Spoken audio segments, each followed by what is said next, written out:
Hello, I'm Terry Morris, and this is a recording of a Zoom session that was presented back in 2021, and I gave this to our local hiking club.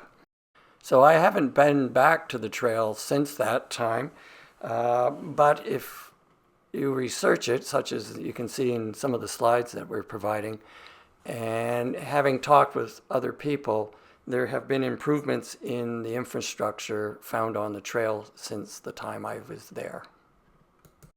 So with all that being said, let's get into the Zoom meeting. So prior to starting, I had certain expectations about this trail. Um, I guess having hiked on some of the AT with Andrew and Shane, and those were quite grueling trails in some respects, the portions I'd done with them. And so with this trail, we ended up coming here because of COVID. We were restricted. In researching it, I had expectations about what I was going to experience on this trail. And so I was expecting something of a little more leisure, not as mountainous, a little easier pace, and shorter. We were going to go with shorter days. So I thought it was going to be much more relaxing and I would see quite a bit of the river. And it didn't quite turn out that way.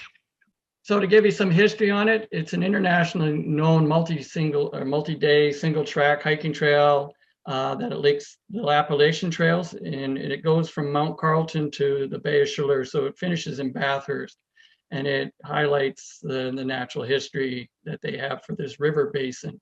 Um, so I stole some of this.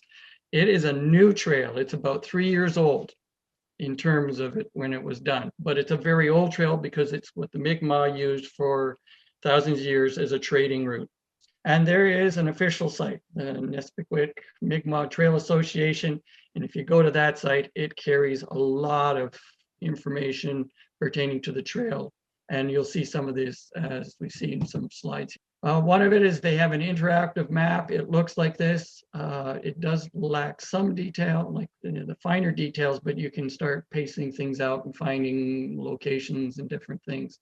To get there, you have to go along basically Highway 180, and then turn into Mount Carlton Provincial Park from Bathurst.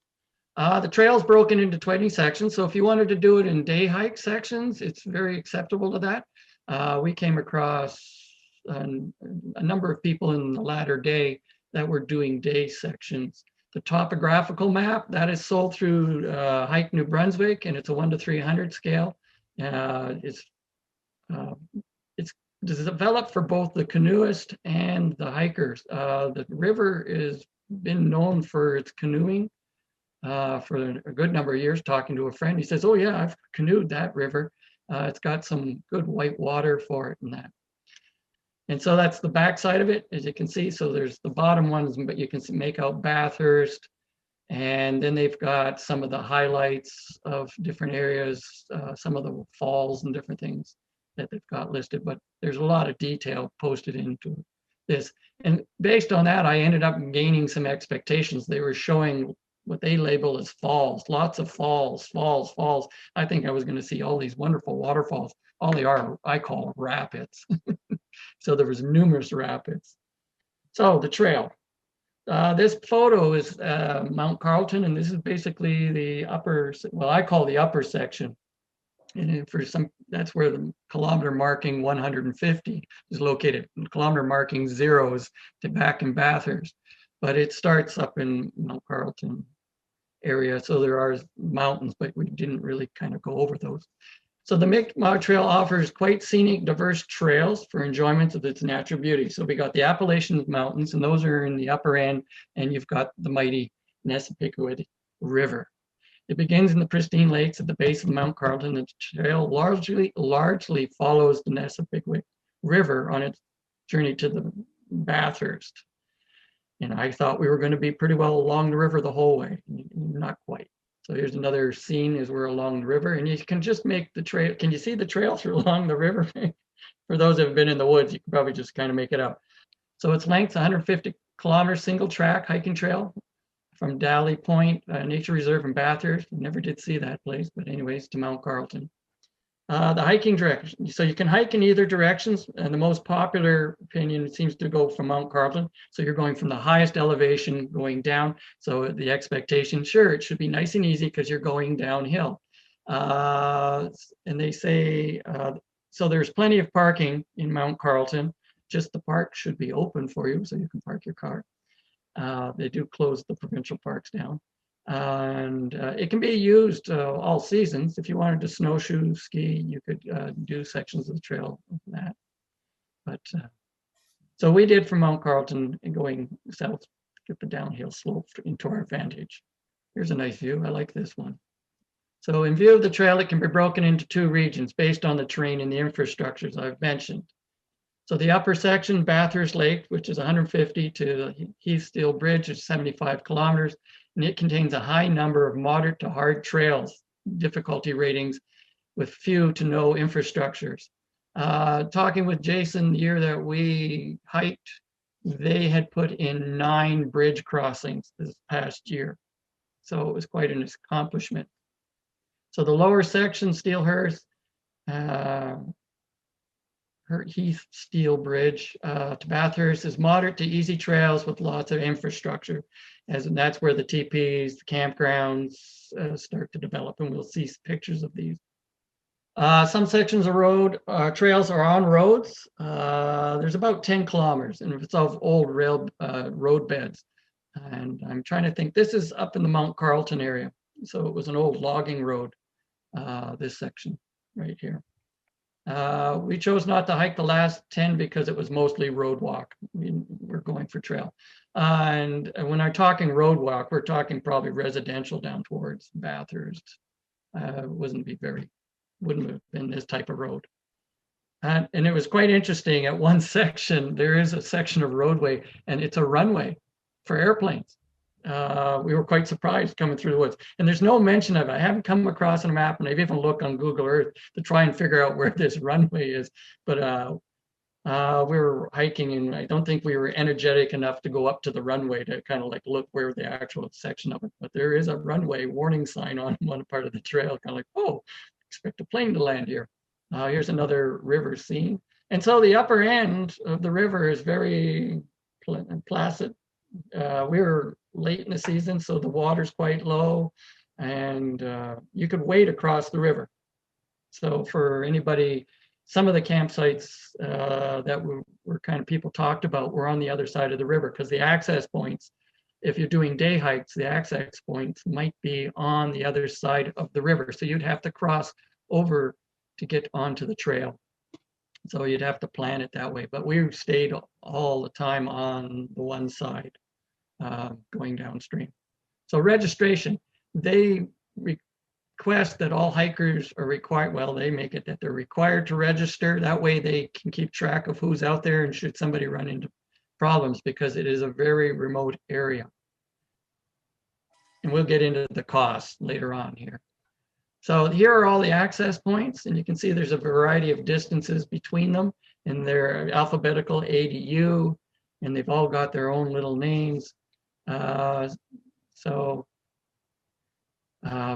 And that you can find this on their website, so you can plan and you can kind of do all that kind of different things. And here are the 4 travelers. So I'm the guy with the hat, and then Shane is my son in the yellow. Andrew, there you are in your lovely gear, and Martine. She was new. I hadn't hiked with Martine this year, so she was a new hiking buddy for me, and our kind of jokes and different things along the way, but she survived. So the terrain, so here's how my expectations changed. So it is remote. There is no cell phone coverage for a very large portion of the trail. I would say not until you're very close to Bathurst. There is none to be found. It's wild, lots of beaver. I saw one beaver swimming one day, but there was lots of signs, beaver dams, markings of their chewings. And so this is one tree that had been attacked by a beaver. He was going big. It's very physically demanding. So as you can see, we had to hop over trees from blow down. even though they do go out and they clear the trail as best they can, but there was a number of over and under. So depending on your size, whether you could go over something or under something, but we did, it is a physically demanding trail. It's not as leisurely as I expected it to be. Oh yes, this one. Okay, yes, and it's mentally demanding. It's kind of tedious. It goes on, and it challenges. As you can see by my face, how happy I was at that point in time. That was one of our rainier days, but it was still it wasn't bad. We did well with the weather. And potential hazards. And as you can see, this was actually a forest fire. We were hiking in and we had been told just as we were departing, they said, yeah, there's a forest fire. And they told us it was on the trail. And we thought it wasn't in the exact spot where they had told us it was further down the trail. But this is where the fire was and where they had put it out. So there are all these kind of hazards and you're going in and saying, oh, it's very interesting. So never quite thought that. What else we got here? Yeah, this is the Nepisguit Dam. We had to go off the trail to go see it. So the terrain of the Magmatic Trail can be challenging, especially on the first 100 kilometers between Mount Carlton and this dam. So there's no water at the low tide there. So yeah, as you can see, there was nothing to see flowing over. So it was kind of a little disappointment. I was hoping, oh, wait, a waterfall, but no. Now for elevation. It's not flat. You'll encounter steep, rocky slopes and often it's very slope terrain. As you can see, they've put ropes out to help people climb up the trail. And here's our crew coming down another slope. As you can see, they're sidestepping to get down. You can see how new the trail is. There's very little development. There's no rocks lying flat or anything of that. The roots, you're traveling through moss. The time of year we were going, lots of leaves were down. But you can still make the trail out quite well. Nice location, some flat locations, and we come across cottage homes along the river on the other side of the river. This was kind of a ranger station where we stopped off on the other side of the river. Flat, and it's quite shallow there. You can walk right across. As the trail hugs the river's edge as much as possible, they do make that attempt, but there is some ownership issues. So you can see the slope of the trail here. It's not flat, it's not easy. I can remember coming back to Lunenburg and kind of like, oh yeah, this is what a flat trail feels like. Because we were always sloped down towards the river on this side. So a lot of trail was on this angle. So your footing got used to having to walk on an angle all the time. And so you need to navigate through mud, uneven ground. So this is our uneven ground that you're navigating through. This was quite exciting. This is one of the few crossings. I think there was only 2 crossings where we took our footwear off. I wear garden clogs, rubberized things we carry.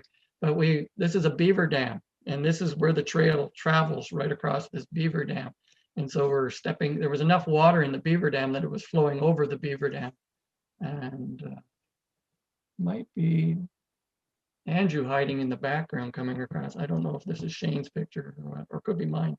And so there are quite a few beaver dams, and we did cross a number of bogs and a number of beaver dams. So the beavers were quite active. So it was quite interesting. I think I've counted there are a total of about 67 water crossings following the trail. So it's quite numerous compared to other locations. We were definitely not without water. There was plenty of water to be found. This is one of our first water crossings, and we did take our footwear off, and I put our clogs on, and we waded across. This is a tributary feeding into the river. So all the water crossings that we did were tributaries feeding in. So there's quite a number. And that was one of the few meadows I can recall. But anyways, fast flowing brooks. Oh yeah, here's another one of those obstacles. There's Martine going underneath. The blue flagging tape is a common marker for the trail. And so you're going over unstable boulders. So traveling through the woods with the leaves down, there were a good number of holes so we had poles. It kind of helped out in that sense, but you would find holes. So this isn't a leaf covered area, but we got windfalls and dry, sticks and trees. But in other areas where there was slick rocks, particularly with the rain and leaf cover, it made for the footing quite difficult at times, or you had to be cautious with it. So That's an expectation. So give you some idea of the elevation change. As we said, yes, you're going downhill. And you look at this, and I saw this in advance and going, oh, that's looking quite level. And when I've come back and I'm looking at this presentation and I'm thinking, okay, each one of those little nubs is about 25 meters. And if you look, you're going up and down, up and down, up and down repetitively each day. And so it's not like one big continuous climb. It was just like a continuous up and down, rolling about 25 meters, which is a good climb. And so you can see how quickly they change. They're quite steep in some areas. So as for markings, so the positions along the Mi'kmaq Trail, there are 21 access points, and the access points also have access paths that are used by day hikers and the rescue teams if they're going to pull you out, maintenance crews. And so each access point is identified by its own letter from A to U. So here's an access point sign right here. So that was access point I. And we can go on next. And the distance markers are placed every 5 kilometers. So every 5 kilometers along the trail, there's a distance marker. So Mark hits the button, we'll see what a distance marker looks like. So here we've got an access marking, which would have been U at the start, and then the distant marker was 150. So it's quite nice as you're hiking along, you're going, yay, we're at 150. And then you're going, yay, we're at 145. So there was a countdown. And then they have the clear plastic trail markings are just the turtle. So the turtle is their trail marker, and it's the Mi'kmaq turtle. And I don't know what all the different parts of it represent. I tried to find that. I couldn't find that. And they do have other signs, other established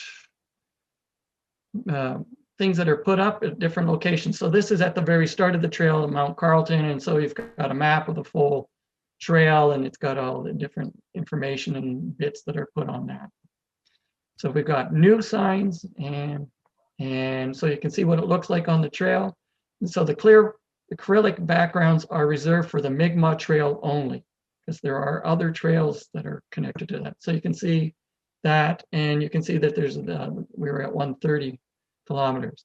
And so access paths are marked by a 10 by 13 turtle sign with a white background. And so that's not our access paths. I made a mistake there. Look at that. That's a distance marker. But anyways, can't be perfect. There's the access sign. And there are other signs that have been put in, like this was Devil's Elbow, which is one of their kind of like highlight points. I thought it was going to be something unique, and it's just, I think it's a set of rapids is what Devil's Elbow was. And then you can't beat this one, this huge turtle. I think that's from the older, when they were in the 1980s, when they were established the sign. And the Big South Nepisguit sign is probably from the older days. But you can see a smaller turtle mark there and an access point. So, but they all weren't like that. There's some that are quite dilapidated. So some locations where we were shown elaborate trail markings. So we got the trailhead, such as this. And some of the locations have Mi'kmaq words or for what it represents, what it's denoting in the area, and kind of goes with it. So blue flagging tape, as you'll see in a lot of the slides, was what was common, we found quite common. If you didn't see a turtle, there was at least blue flagging tape out there that we stuck to, and it was well marked, as you can see on this little tree, and you'll see in other photos. And occasionally, and so this is another section, some places we found blue paint markings on trees, and I think that comes from when it was marked previous and back in the 1985s. As you can see, the blue, it'll be a little arrow comes up. But there's also flagging tape, and depending on what the prospectors used. And so we found these along the trail, and so they may have used blue flagging tape as well as some orange. But we only got lost one day, and not for very long, because we knew we were having to follow along the river. So yeah, that was the only time. So the side trails also use flagging tape, and there's right now they've developed only one side trail, and that's Mount Denny's. We didn't do that trail. We thought about it, but based on, I guess, the condition of the trail and where we wanted to be, Plus we knew what the weather report was going to be. We were kind of moving along. 7 days, 6 nights doing this trip. And then you get some of the old signs that were hidden in trees. So some of the infrastructure, this is a bear box. So they have a drop box for food and supplies. It's bear proof. You could probably crawl up inside if you were looking for some shelter. It's located at access L, which is about 30 meters west from the access point. And we did go to the access. I did drop off food, and my partners were a little reluctant, a little bit. And what's really nice is the trail committee occasionally puts some little trail goodies in there for people that are hiking along, or other hikers do. So there were some treats when we did reach it on the way back. But So when we were on this journey, there was only 3 privies that we could find. But now, looking at what the information shows, there's about 9. So they've improved things. they're expecting you to do cat holes, dig little holes and do your thing and bury it and do it properly. If you're looking for a toilet, they're far and few between. Campsites. Hikers are on their own for their find sites along the trail. They do have campsites, but you can basically set your own. We used 2 tents, and Andrew had his what do you call it, hammock. And as you can see the picture of his hammock, and I shared a tent with Shane, and Martine had her own tent. But you could we came across the spot. The one picture showing Shane in the yellow shirt is kind of a lean-to, and there's a fire pit there. We didn't stay there. We were going further that day. And it's not marked on any map. I think it was developed for canoeists. So there's a lot of campsites along the river that were on the other side, were developed for the people that were canoeing down the river. They could make use of that. There are 6 established sites between markers 0 and 70 kilometers, and we'll see those. So yeah, so here's one of our campsites that we set up. What you want to do, don't wait until sunset to search for your campsite. Flat, open, dry spots can be found, but they're not readily available on the trail, particularly in the upper end. So trying to find some place that's totally flat and pristine campground is not always available, and trying to do it in the dark can become very difficult. But this is, we got ourselves set up before sunset on this one, but by the time we got supper, we were in the dark using our headlamps for the time. We hiked in October, so it was limiting our daylight hours. Here's a nice picture of the river, as you can see. So this is one of the locations. The campground, our campsite, is actually, my picture is pointing towards it in the trees. But there was another campsite that was actually recommended, and it's on the other side of the river. So I waited out midway in the river and took this picture. And I could have gone all the way across the river, but so there's a number of campsites mentioned, but the big things, the teepees, we were all like, yeah, the teepees. There's 5 sites with teepees. And what you find at each of the teepee sites varied completely. The first teepee site we stayed in, there was firewood. There is a fire grill inside the teepee, so you could build a fire inside your teepee. There's platforms inside the teepee that you could sleep on.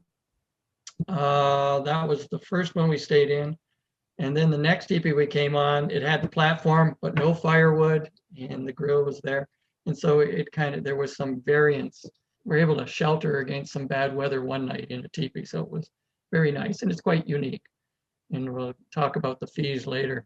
And the bridges, and they have some marvelous bridges. They have built some incredible bridges. This is one of their rope bridges, and this one is not the largest that they've built.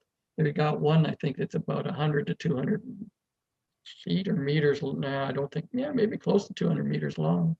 You get to see a variety of bridges. So here's one of the other smaller bridges they have.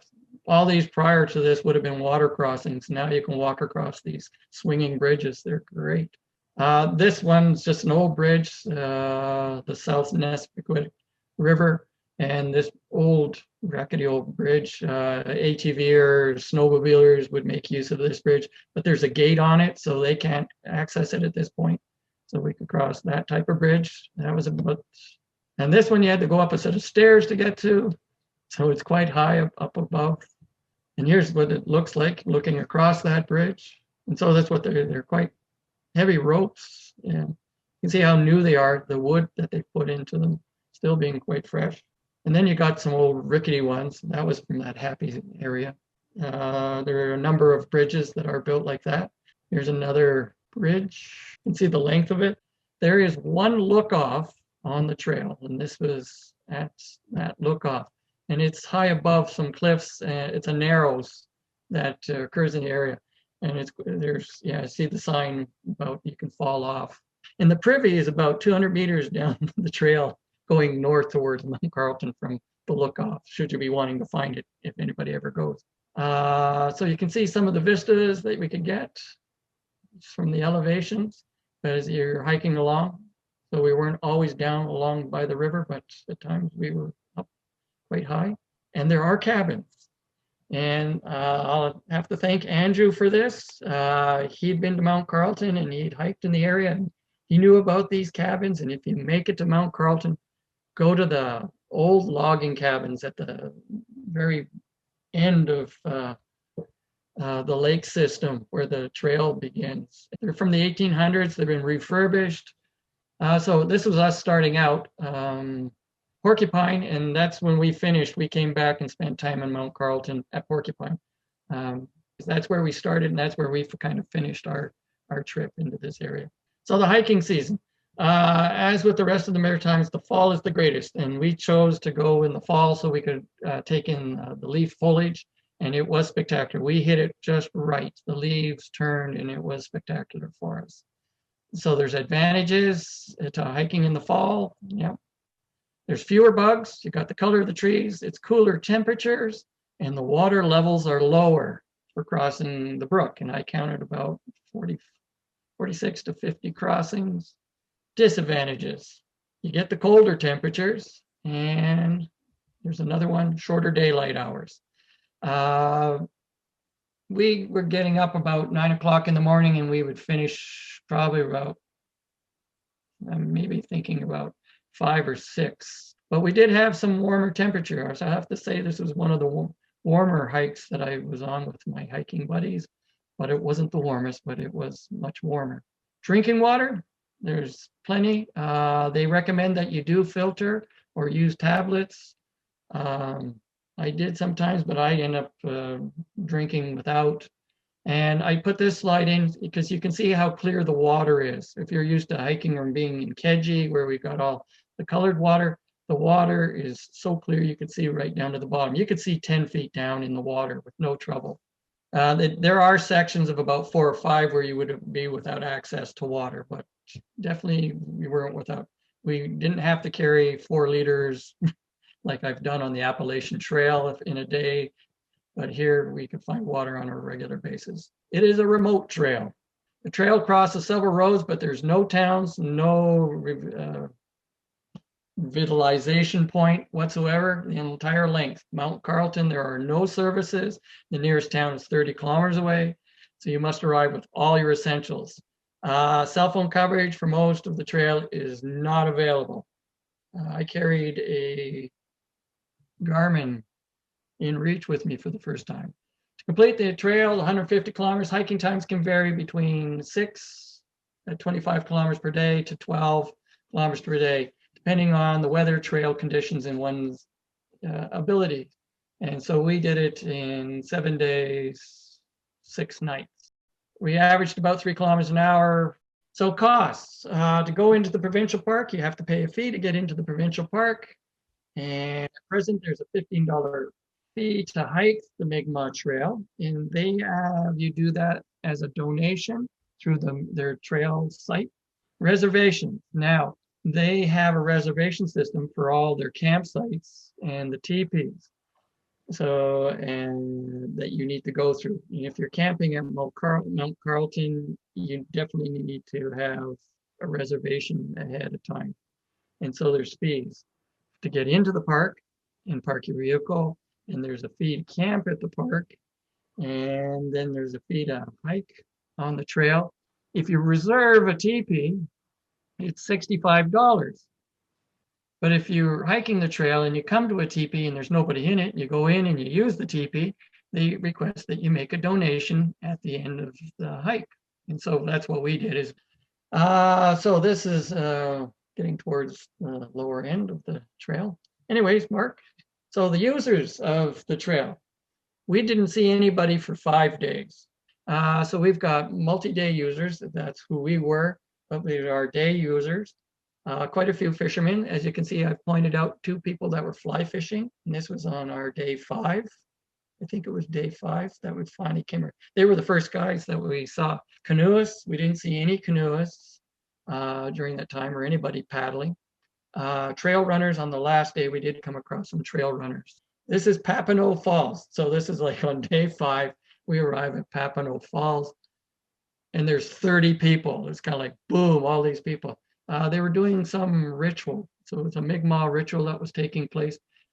You pop this up. So services, what else? There is a shuttle service. Should you not want to drive from Bathurst up to Mount Carlton, park your car and try and figure out how you're going to get back to your car, there's a shuttle service that runs by people. It's a taxi that runs from Bathurst to the park. And there is a guide service for anybody that's wanting a guide to take them along the trail. Trees that we had, I think we're going to get into some points of interest. And so the wildlife and forest, so you can see that we had the birches, and you can see the fall colors that we encountered. We were right there at the peak time. It was just golden. It was just beautiful, kicking through leaves. And then we can, a variety of forests here. We're getting into softwoods. We get some more trees. So we get stands that look like this that we were passing through. So the woods did vary quite considerably. We did have some meadows, marshy areas that we did pass through. Some unique things. I can't believe I don't think my hiking partners missed this. Their heads must have been down. This little elf hollow in the tree or something. It's even in one of their brochures and that, but it's quite unique passing through the woods. But you can see the boulders that you're having to stumble over, and you got wet leaves and things because we did have some wet weather. And again, the beautiful fall colors, the orange that was popping through as we're hiking along. Shane's just kicking up his heels in the leaves. He's enjoying himself. And again, just how pristine it looks, like you're looking back towards the Adirondack Mountains. And we've got our river and the trees hugging along. So there are some mountains. And the mountain, the side trail, probably quite interesting. Mount Carlton Provincial Park, excellent place to go hike if you haven't hiked. You can get, And this is what they call falls, which I call rapids. And because it was such a low water, you could walk quite a ways out. So I think in high water for canoeists and paddlers, this would be quite challenging. So falls, there were, as you got lower down, the falls did start to develop. So there were these falls that we did encounter. They were very nice. Would love to have spent more time at them, but we were kind of pressed for time to make our campsites. Another set, what they call falls, and you're kind of like, that's a fall? It doesn't look like anything. It's just that the water was low.